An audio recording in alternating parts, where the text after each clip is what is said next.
कक्षा 9वीं वाले विद्यार्थियों का जो गणित सब्जेक्ट है, जितने भी मैं आईएमपी प्रश्न बता रहा था वो पूरा कंप्लीट हो चुका है।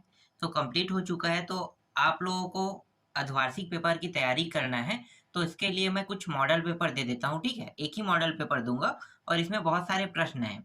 तो इन प्रश्नों को देख लेना, एक बार बना के ट्राई करना, ठीक है? ये सारे प्रश्न उन्हीं से मैं दे रहा हूँ जो आप लोगों को मैंने आईएमपी बताया है, ठीक है? क्योंकि वहीं से प्रश्न आएंगे। तो जहाँ से प्रश्न आएगा वहीं से मैं आईएमपी से ही सेलेक्ट करके पूरा सिलेबस पैटर्न में पूरा बना हुआ है, ठीक है? ब्लूप्रिंट के हिसाब से बना है। तो चलो मैं आपको दिखाता हूँ। देखो, जैसे कि ये रहा, मैं ओपन करता हूँ इसे, तो आपको अब दिखाई देने लगेगा। 1 मिनट, थोड़ा सा 20 हो रहा है, ठीक है? इसे मैं एंगल चेंज कर लेता हूँ, रोटेट कर लेता हूँ।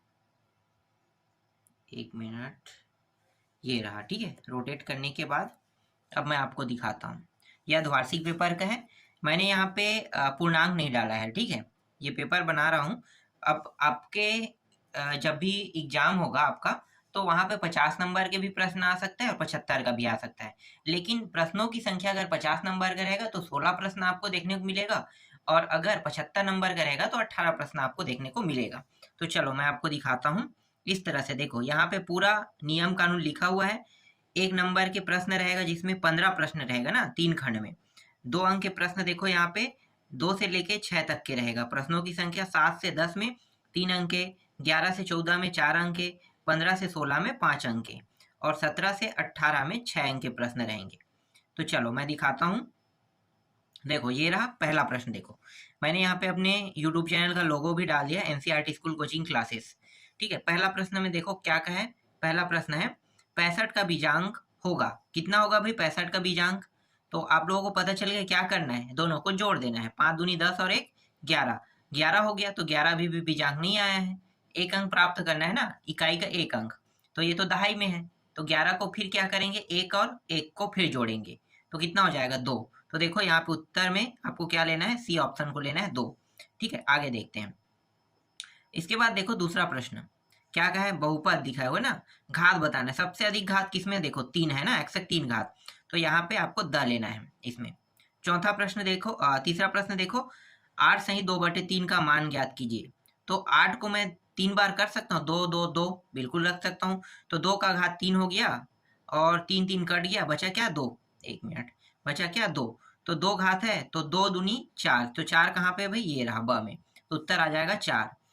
कॉट स्क्वायर 30 अंश का मान होगा। तो कॉट स्क्वायर 30 अंश का मान कितना होगा?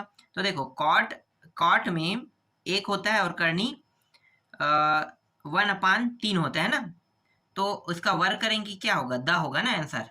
तो यहाँ पे आपको द ले लेना है। इसके बाद यहाँ पे है, क्या कह रहा है, पूरा कोण होगा, पूरा कोण। तो कितना है यहाँ पे, 35 है शायद ये, ठीक है? 35 यहाँ स्पष्ट नहीं दिख रहा है, 35 होगा।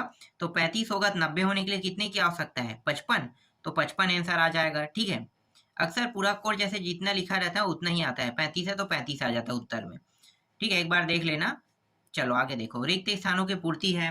तो रिक्त स्थानों की पूर्ति में क्या क्या आएगा, अब मैंने आप लोगों को वस्तुनिष्ठ प्रश्न तो बता दिया, ठीक है? अब इसमें देखो, समांतर चतुर्भुज के विकर्ण एक दूसरे को खाली स्थान कहते हैं, ठीक है? समांतर चतुर्भुज के विकर्ण एक दूसरे को खाली स्थान कहते हैं, क्या कहते हैं, ठीक है? ये प्रैक्टिस करना आप लोगों के लिए, मैं प्रैक्टिस के लिए दे रहा हूँ।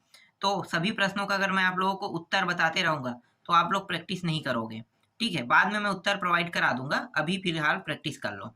देखो यहाँ पे भी ये वाला प्रश्न है, 100 वाला, ठीक है? आगे देखो, इसके बाद 2 से लेके 5 तक देखो, और 5 में देखो ये वाला प्रश्न, पांचवा प्रश्न। ये प्रश्न मैंने आप लोगों को बताया था ना कि इसका उत्तर कितना आएगा। देखो ऐसे ही मैं आपको बता देता हूँ, ये थोड़ा सा टफ लग रहा है तो, ठीक है? 180 110 यहाँ पे है, और ये सरल रेखा क्या होता है, 180 अंश होता है। 180 अंश को दो भागों में, ये वाला रेखा जो ओ और सी है वो दो भागों में बांट दिया है। तो दो भागों में बांट दिया, इसका मतलब क्या है, एक भाग 110 बच गया, और बचा कितना, 180 होने के लिए 70 ना, 70 बचा है। तो 70 यहाँ पे उत्तर आ जाएगा, ठीक है? ऐसे ही से बनाया जाता है। देखो इसके बाद 6 से लेके 10 तक दिखा देता हूँ, ठीक है? आगे दिखाओ। इसके बाद इसमें अथवा भी है, ठीक है? अथवा को भी प्रैक्टिस करना है क्योंकि अथवा से भी प्रश्न आ सकता है, ठीक है, तो क्योंकि ये रियल पेपर नहीं है, आपको इसको छोड़ना नहीं है, ये एक मॉडल पेपर है, इसका मतलब अथवा में जो प्रश्न है वो भी आपको देखने को मिल सकता है। फिर देखो यहाँ पे 14वां प्रश्न है, और 14वां प्रश्न में ये रहा x और y का मान, ठीक है। इसके बाद मैं आपको दिखाता हूँ 16वां प्रश्न। देखो ये रहा 16वां प्रश्न। देखो 16वां प्रश्न ये वार्षिक पेपर में बहुत ज़्यादा आता है ये प्रश्न, ठीक है। और ये वाला प्रश्न भी देख लो, ये सारे प्रश्न मैंने आपको बताया है। और सॉरी 15 था क्या, ये 16वां है, ठीक है, ये 16वां है। और इसके बाद देखो 17वां और 18वां प्रश्न, ये रहा 17 और 18। तो इतने सारे प्रश्न हैं, इन सभी प्रश्नों की आपको क्या करना है, प्रैक्टिस करना है।